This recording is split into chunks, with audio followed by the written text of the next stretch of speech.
And tonight, the Iranians have taken their aggression against the U.S. to another level. Fox News has learned that just a few days ago, an American drone flying over international waters was fired upon by Iranian guns. Now, this is the first time that this has ever happened. Now, listen to what the Defense Department press secretary said about the incident earlier today. I can confirm that on November 1st, at approximately 4:50 a.m. Eastern Daylight Time, an unarmed, unmanned MQ-1 U.S. military aircraft conducting routine surveillance over the Arabian Gulf was intercepted by Iranian Su-25 Frogfoot aircraft and was fired upon with guns. The incident occurred over international waters, approximately 16 nautical miles off the Iranian coastline. The MQ-1 was not hit and returned to its base safely. We have briefed relevant members of Congress on the incident.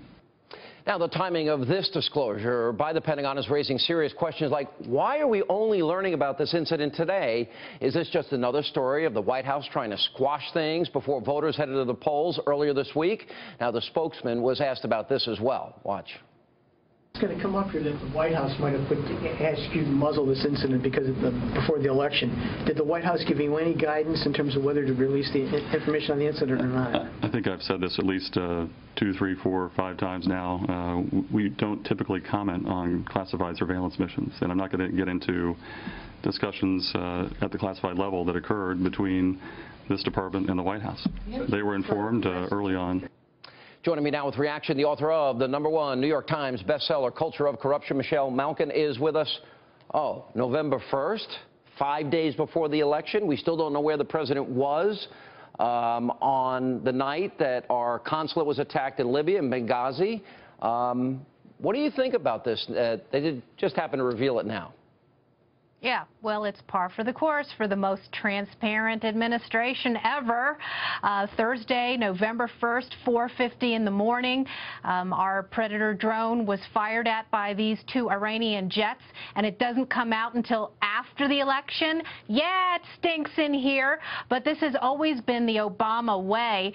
You know, they accused the Republicans incessantly of voter suppression, but these people have been responsible for massive, collective, systemic truth suppression.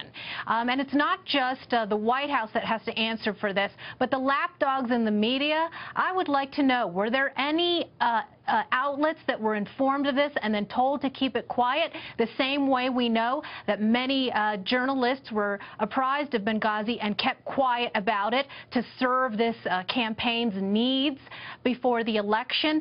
Again, people's blood should be boiling. I think we just have to redouble our efforts to try and shed sunlight on these matters. I mean, we've got 4 dead Americans in Libya, and we don't know what the president knew. Did he know that they had requested security before? Where was he when this was happening? Did he know? Was he told that this was being watched by Charlene Lamb in real time? The president got through nearly 3 months in this election process without having to answer any. There were 2 months without having to answer any of these questions. That's right. And let's say it louder, because it's the cynical elevation of their political self-interest above the national interest over and over and over again. I mean, and we talk about Benghazi. We've got some more hearings coming up on that. Thank goodness we've got watchdogs in Capitol Hill that will not rest on behalf of these murdered Americans. The Senate committee is going to be having a hearing on November 15.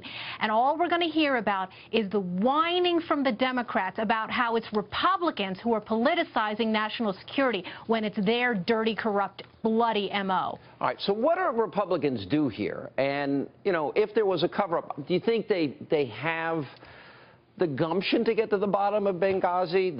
You know, what's the president going to do here? 4 Americans killed. What if we find out now that, in fact, the president knew and the president lied to the American people, as I believe he did? Look, if the State Department watched it in real time, our intelligence community knew that Libya was an attack within 24 hours. There's no way the president didn't know that. And in multiple interviews, including 60 Minutes and Joy Behar on The View and others, he said he didn't know. What if we find out that the president of the United States lied heading into this election? Well, there are many constitutional provisions for recourse on this, and I think that they have to be contemplated. I also think that there needs to be grassroots nationwide pressure. One of the things that I found so heartening before Election Day is that we had ordinary citizens who were capable of informing themselves and getting to the truth and the facts about what's happening in conjunction with these investigators that we have on Capitol Hill that continue to push. And this administration and this candidate and this president was forced to see signs from people reminding them that they will not forget the 7 hours of hell that the murdered Americans went through before they perished in Benghazi. And it's the same thing with the Camp Bastion attack, which I've raised questions about on behalf of murdered Marines in that case, and the lack of security, questions about rules of engagement that have been compromised by this politically correct, jihadi coddling administration. All right, Michelle Malkin, we're going to continue to stay on this. Demand answers. We'll get them, hopefully, eventually. We'll do the media's job. Thanks for being with us. You bet.